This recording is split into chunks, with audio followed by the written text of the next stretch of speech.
Welcome back to our program. Thank you for staying right here with us. I'm still talking with Mr. C. Bernard, who is the MD of Ibhar Technologies.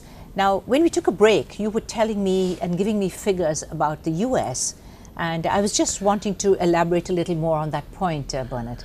Yeah, so I think I did speak about the number of patients who actually acquired infection, which they did not have before. And the deaths. And the deaths when they come into hospital. Now, also, in the US, there are over 200,000 deaths that happen every year because of some preventable medical error. They could have actually prevented it, but they did not.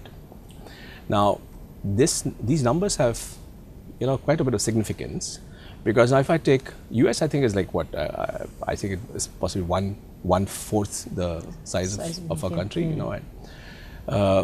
so now extrapolate that and look at our country, which is 1.2 x billion people. The challenges that we have in our country, rural, urban, capability of people, and infrastructure and everything else. So I would not go to the extent of extrapolating the numbers, but I think it's a good indication to say the kind of issues that we may possibly have, right, in terms of safety to patients. But why don't we have numbers, Bernard? How come we have no actual figures to talk about? So in the first place, we did discuss about the fact that hospitals don't even get registered. There's no authority which basically gets all those numbers in place. Fair enough, yes. So there's no number which is getting tracked. There's no number which is getting reported on. So hence we don't have numbers. So it's as simple as that. But we may have issues. We may talk about the kind of number of patients we deal with compared. So the number of patients that a doctor handles or a hospital manages, and we may have challenges there. But still, I don't think we have the culture of tracking, monitoring, right?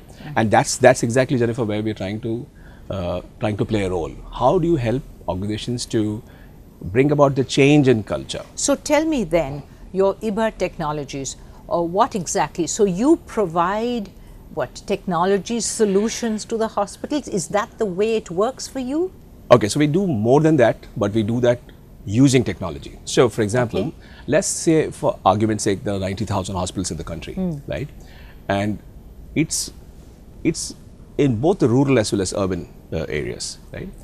Now, most of the hospitals, 90% plus of hospitals, are owned by clinicians or surgeons who practice, right? And they're doing a good job, right? They're doing what they're supposed to be doing.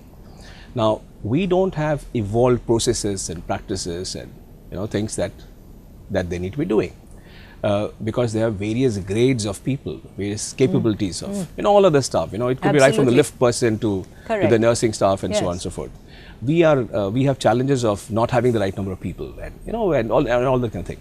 So what we have done is we have actually defined, along with we work and partner with other organizations. With them, we have defined what should you be doing, what should be your policies, what should your procedures be, right from admission to discharge. What should your policy be on fumigating your operation theatre? What should be your policy on cleanliness, right, or procedures that you use for cleanliness? So we have actually evolved all these procedures, and then said, if you're going to follow this, how are you going to monitor it? How are you going to document it, right?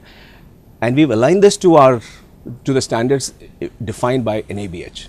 Right. So your eventual goal, as far as I understand it, is that patients' safety care should in fact be a priority, and therefore you are affording some kind of solutions to these hospitals to provide that care. Am I understanding it right? Correct. So our view is, if you have to consistently provide a certain quality of care, which results in safe patient care, there have to be processes that people need to be aware of. You need to have the ability to monitor if people are actually adhering to those processes, evaluate where you are, look at the outcome, and then think about improvements that you may actually bring about, which will improve from wherever you are. And by doing such, you will have a continuously improving mechanism, process, right, which you're going to improve and which will result into better quality of care. But tell me, Bernard, do the hospitals want to listen to somebody like you? Are they willing to? Are they receptive? How many customers do you have then in that case? We work with over 200 customers now. Really? Yeah. So we have a mixed experience, but I think that we need to understand there's another important thing that's happening in the country, and that's about the Insurance Regulatory Authority, right? Medical IRDAI, insurance, you're talking. insurance regulatory authorities have now made it mandatory for hospitals to actually get a quality certification from NABH, right? And they have a deadline set, and they're saying that unless and until hospitals get the certification, they may not be on an insurance panel. So hospitals now are required to get a certification to be on the insurance panel. So which actually is a good thing, because there's a reason why people should do something. Exactly. Yeah. So otherwise, why would anybody want to do anything because it's difficult? You have to basically, it is an effort. It's an effort. So, and when you struggle with challenges, you may not want to kind of put in that kind of extra effort, right? Because there's also possibly some additional costs that you may have to incur. So because there is this need, a requirement from the insurance regulatory authorities. So there are over 33,000 hospitals, right, in the country who actually are in part of insurance panel. So at least these 33,000 hospitals are now are required or mandated to actually get the certification. So that's good. That means when I get that insurance, I can go to specific hospitals that have already passed the standards that are necessary. Correct. So you as well. Somebody as I would have said, you as a patient, but I would say somebody as a patient, when they actually go to a hospital and when they see the NABH certification, they at least know that this hospital has been through a process of defining standards, defining procedures. They have a mechanism through which they are monitoring how those procedures are working, and they're possibly monitoring their outcome, and they're on a continuous improvement cycle. So which means, they know that it's a safe environment. Right. So is it time then for people, by and large, to be made aware of this whole system? Because one doesn't know that. Your insurance company gives you a list of hospitals, and you presume that, okay, these are fine. Yeah, so I think hospitals are aware now, because they have to comply, and right from the government to insurance companies, I think, have been continuously writing to them saying, and there's a deadline of June, July 2018. So there's a lot of awareness with hospitals. Right.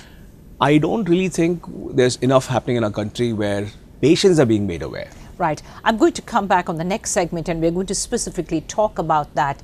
It's time for another very short break, but this is getting really very interesting, so please stay right there with us.